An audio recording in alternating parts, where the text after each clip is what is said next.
Hello, welcome back to another episode of Prehistoric Companions. Tonight we're feeding Cleo and Vegeta, so I got some rats thawing out for them, so hopefully they'll take.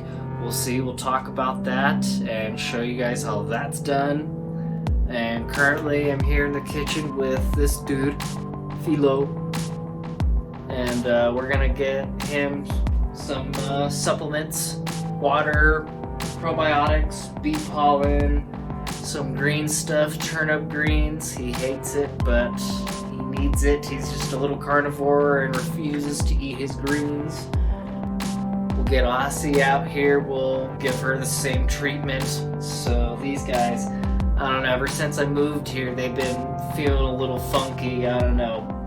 So probably 2 months ago, we went to the vet and I ordered some medicine to treat some symptoms, either pinworms or coccidia, that I've been trying to treat with some medicine that I got from BeardedDragon.co.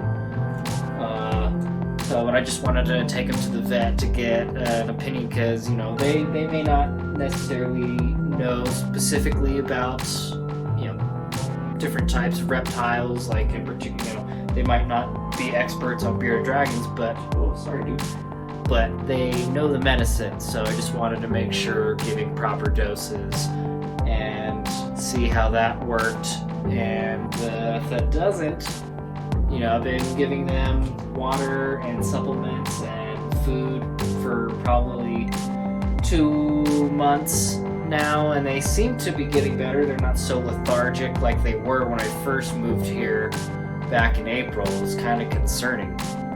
But I've been doing this like every other day, every few days, and they seem to be more alert. They're not like just I don't want to eat, I don't want to do nothing. You definitely know when you know your animals, you see them every day, and you take care of them, and you see their normal behavior when they're healthy and thriving, and then one day they're just like they're refusing food. You know something's wrong. But at least these guys will still accept any kind of insect if I give them super worms or hornworms or dubia roaches.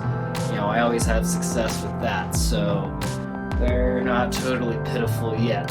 But they still need the green stuff and bee pollen. Not too much of that, 2 or 3 times a week, because too much of it can give them fatty liver disease.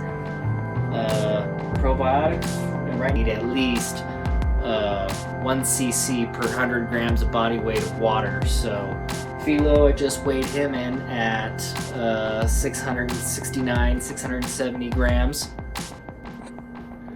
So I guess let's get these guys supplemented, fed, and we'll move on to the snakes. And then we got more illustrations from my last video. I don't know if you guys checked it out.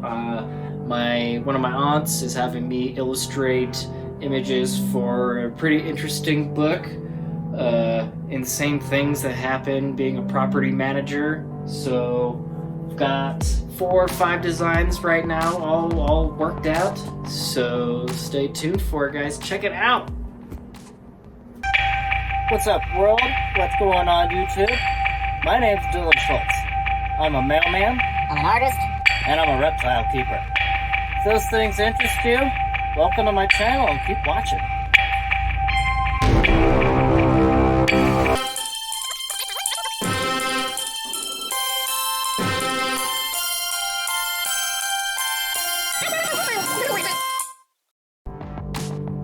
Okay, so we got Philo here, a good dose of water, bee pollen, and antibiotics, so we'll give that to him.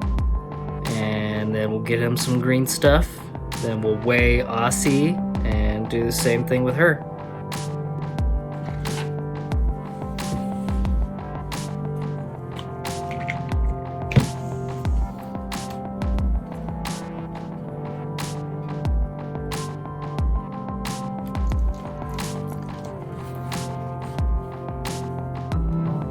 So you want to kind of go at their pace.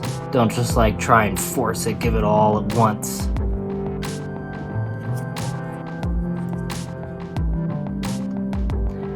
So So I'm going at it, the side of the nozzle here.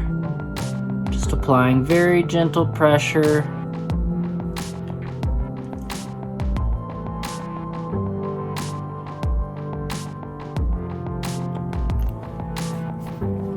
Go. Okay.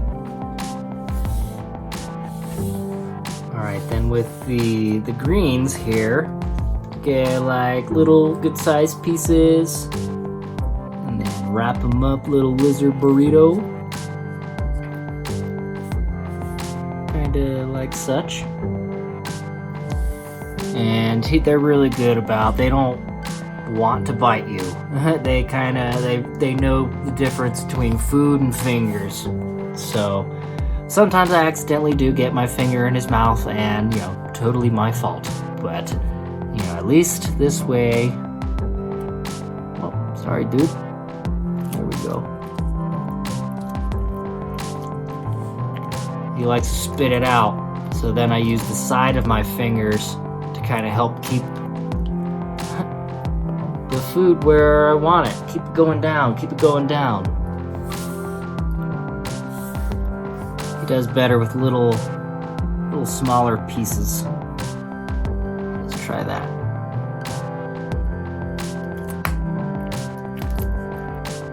Good boy. Chows it right down.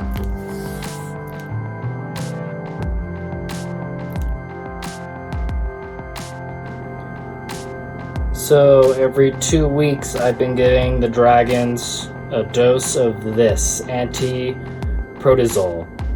So I mean, give 1 dose every 72 hours or as directed to treat parasitic or bacterial infections. I've got a nice dose chart, so depending on whatever it is you're treating, you just follow the chart accordingly. So get their proper weight, get some disposable syringes, and get the proper dosage. You know, it's super important to do that. You know, too little, you're not gonna treat the bacterial infection properly. Too much, you know, that's not good either. The treatment does seem to be working with the combination of giving them food regularly, some Repeshy, gut-loaded bugs, all their nutrients, supplements, vitamins. So they're making a comeback. Okay, so this girl is 368 grams. There you go. Okay, so we got her dose here.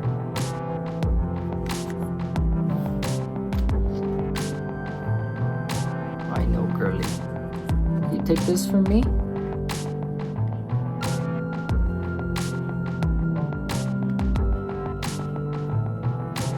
Sometimes you can even like stretch the side of their lip there and go in that way. I know.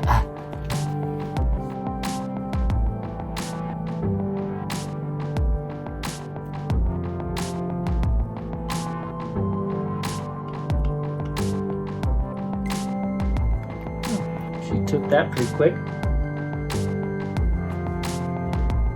Yum yum. She takes it better than Philo does. Always gotta reward him with some chin rubs.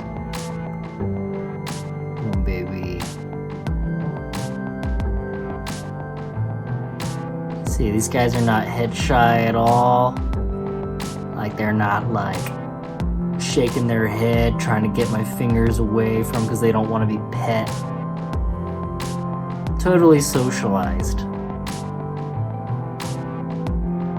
You see, I'm just gentle with them.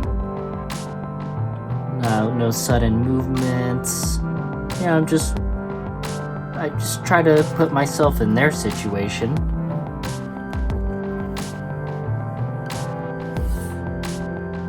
So let's get these snakes fed and we'll dive right into more illustrations. Okay, so tonight we're gonna get Vegeta fed first. This here is a small rat. I had 3 of these, 3 packs, so this is the last one. I got him to take after a 10-week feeding strike, so I thought something, man, I thought he got sick or something's wrong, but no guys, they're actually really hardy. If they do refuse food, it's most likely something environmental, like their temperature, humidity isn't right, so I made some adjustments, and he started accepting food again after many wasted rats. But, you know, I fed Cleo one of these after I got her home, let her get adjusted and situated, and I didn't feed her a really large meal right off the bat because, you know, she's new to the environment, new to the prehistoric companion family, and, you know, when you first acquire a new animal, you don't want to start, you know, the day you get them, you don't want to like start trying to feed them, you know, let them settle in for a few days. So last week Cleo got one of these size small rat, which is definitely way too small for her. She definitely needs at least a large for her size. So, but we'll attempt to feed Vegeta first and see if he accepts this, and if he doesn't, we'll go ahead and feed it off to Cleo. We'll see if she'll accept it. Okay, so here are some supplies that I use when feeding to get the food up to temperature. I get some fresh water, a mason jar, and I'll heat that up in the microwave. And you don't want to put like a frozen rat right in that hot water. I made that mistake once, and the thing, like, all of its internal stuff like exploded, and it was super gross, and even grosser watching Vegeta eat it. So you kind of don't want the water to be super hot, and you don't want the rat to be frozen. You want it to be pretty unthawed, just, you know, heat it up to get it around normal mammal body temperature. So then get your heat gun, you want to check that. And then must have stainless steel tongs.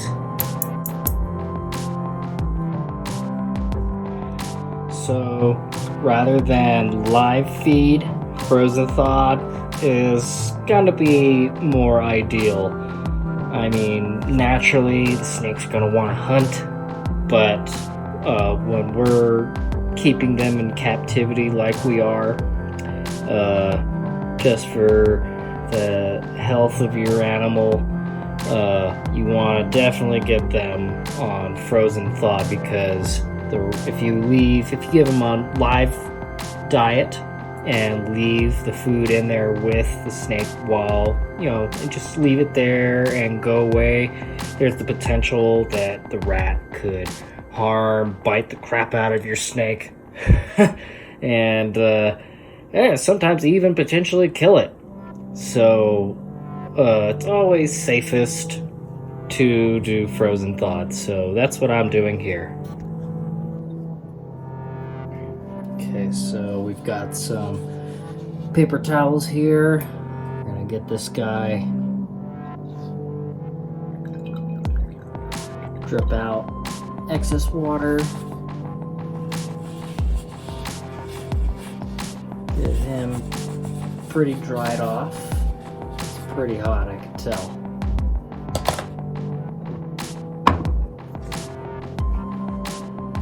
Alright, and then you want to check that. It says 98 degrees. I don't know if you can see that on there. So that's perfect. Let's go. So Vegeta's come out for the night. He's exploring his habitat, and we'll see if he'll accept any food. I have a rat on top of his tank here to kind of get that ratty scent going on. you know, they have, like I said, they have incredible senses. So, you know, usually if you're trying to thaw out the rat in the room for a couple hours before you plan on feeding, that'll get them like, oh, I smell something good. I'm pretty hungry. Okay, so let's see if this girl will eat.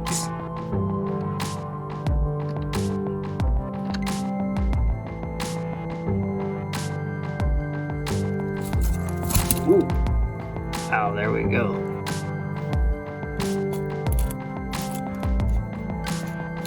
Wiggle that around a little bit to mimic lifelike movement.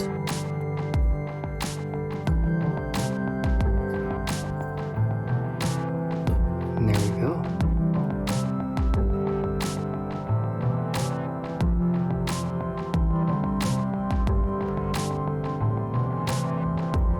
At least someone ate it.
Okay, so we'll let her enjoy her meal, and let's get to work on these illustrations.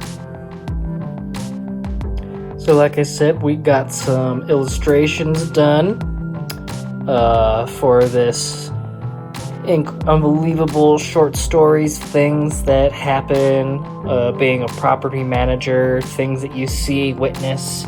So this was the first sketch of one of the tenants. This was a boyfriend of, there were two schizophrenic characters, I guess, that lived at this complex, and they were a bit of a handful apparently, because this one liked alcohol and would crawl down the hallways, I guess, trying to get away from these little green men with red eyes and green fingernails. They're just, who knows.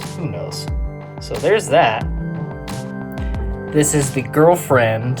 Thought that like there were people with the government working with her college to like plot her with these terroristic activities, and she had ran out of her medication. So this is that. So I don't know, we try to keep it cartoony, kind of playful, while, you know, highlighting some of the darker, scarier things. Not all these short stories are like really dark. You know, there's actually some really hilarious ones. So I've only read the first 10, so there's 25 short stories, so they're pretty good. It's definitely opened my eyes. This one's a sketch. This woman got home from the grocery store and she was trying to make little Junior there some breakfast and turned on the wrong burner and instead burned the groceries. So, oops. Hey y'all, it's a different day, different adventures, same video. We're still feeding animals. Got Philo and Aussie supplemented.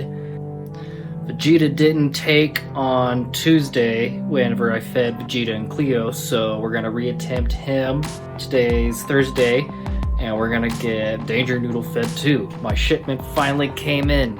My 25 count rat fuzzies from Rodent Pro did a really awesome job of packaging. Check this out. I was not expecting such a huge box. I was like, oh my god, I didn't think I ordered that many rats. So, but they super insulated, all this insulation, nice bag of dry ice, and then here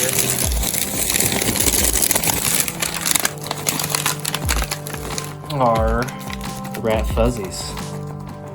So this should last Danger Noodle a good while, feeding him every 5 to 6 days. So let's do it.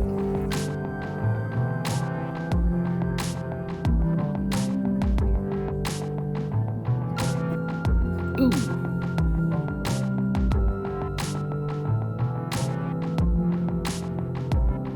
He took that right away.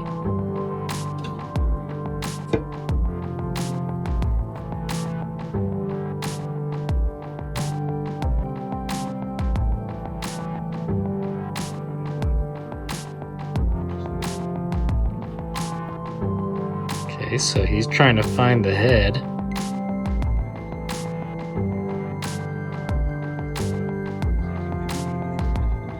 Or maybe he wants to start with the butt.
Okay, and that's a wrap for this week's video. Hope you guys enjoyed the feeding, and catch up with me on Sunday. We're gonna do some more illustrating, so we'll see how much progress and what we could get done with that. So peace, y'all. Be good to each other, be good to your mailman. Till next time.